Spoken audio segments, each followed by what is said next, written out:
Alloy ദൈവം പണ്ടേ ഉള്ളതാണെന്നും അല്ല ജനിച്ചതാണെന്നുമുള്ള കഥകൾ പല രീതിയിൽ പരക്കുന്നുണ്ട്. പിന്നെ ആഫ്രിക്കയിലാണ് ആദ്യമായി ആൾക്കാർ അലോയിയെ കണ്ടത് എന്നുള്ള ഒരു വിശ്വാസമാണ് കൂടുതൽ നിരീക്ഷകരും അല്ലെങ്കിൽ ഹിസ്റ്റോറിക്കൽ എവിഡൻസ് ഒക്കെ വെച്ച് കണ്ടെത്തിയിരിക്കുന്നത്.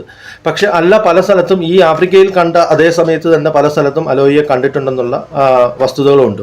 എന്തെങ്കിലും ആവട്ടെ, പക്ഷേ 2K കുട്ടികൾ മനസ്സിലാക്കേണ്ടത് അലോയ് അണ്ണൻ വെട്ടിയ വഴിയിലൂടെയാണ് ഇന്ന് ട്രെൻഡായിട്ട് നിൽക്കുന്ന ഗുഹനും ജിമിട്ടും അഖിൽ സാറും സുരയും ഒക്കെ മനസ്സിലാക്കുക. അന്ന് ഇവരൊക്കെ അലോയ് അണ്ണന് ശേഷം വന്ന ഇവരൊക്കെ അലോയ് അണ്ണൻ്റെ രോമത്തിൽ തൊടാനുള്ള ശേഷിയില്ലായിരുന്നു. അന്ന് അലോയ് അണ്ണൻ്റെ ഒരു ഫോട്ടോ മാത്രം ഇട്ടാൽ മതിയായിരുന്നു, 1K ലൈക്ക് ഷുവറായിരുന്നു. വെറുതെ ഒരു ഫോട്ടോ, തിരിച്ചുകൊണ്ടിരിക്കുന്ന ഒരു ഫോട്ടോ, അത്രയ്ക്കും ഓളവും ട്രെൻഡുമായിരുന്നു. ഇന്നൊന്നും അതിൻ്റെ 7 അയലത്ത് ഒരുത്തനും അടുക്കാൻ പറ്റിയിട്ടില്ലെന്നുള്ള സത്യം പുതിയ തലമുറ മനസ്സിലാക്കണം.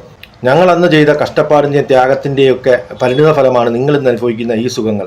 ഞങ്ങൾ വെട്ടിയ വഴിയിലൂടെയാണ് നിങ്ങൾ വന്നത്. സ്റ്റിക്കറുകളില്ലായിരുന്ന ഒരു കാലം, നെറ്റ് ഇല്ലായിരുന്ന ഒരു കാലം. നെറ്റ് ഉണ്ട്, ഈ പറഞ്ഞ അൺലിമിറ്റഡ് നെറ്റൊന്നുമില്ല, വളരെ കുറച്ച് നെറ്റേ ഉള്ളൂ. ഗൂഗിൾ ട്രാൻസ്ലേഷൻ പോലും കൃത്യമായിട്ട് വായിക്കാൻ പറ്റാത്ത കാലത്ത്, ആ സമയത്ത് വിദേശ രാജ്യങ്ങളിൽ പോലും ഞങ്ങൾക്ക് അലോയ് അണ്ണനെ ട്രെൻഡാക്കാനും അവിടുത്തെ സാത്താൻ സേവക്കാരെ കൊണ്ട് ഇതാണ് യഥാർത്ഥ സാത്താൻ എന്ന് പറഞ്ഞ് വിശ്വസിപ്പിക്കാനും ഞങ്ങൾക്ക് കഴിയുമായിരുന്നെങ്കിൽ, ആ കാലഘട്ടത്തിൽ കഴിയുമായിരുന്നെങ്കിൽ ഞങ്ങളുടെ ഒരു റേഞ്ച് ഏത് ലെവലിലായിരുന്നു എന്ന് നിങ്ങൾ ചിന്തിക്കുക.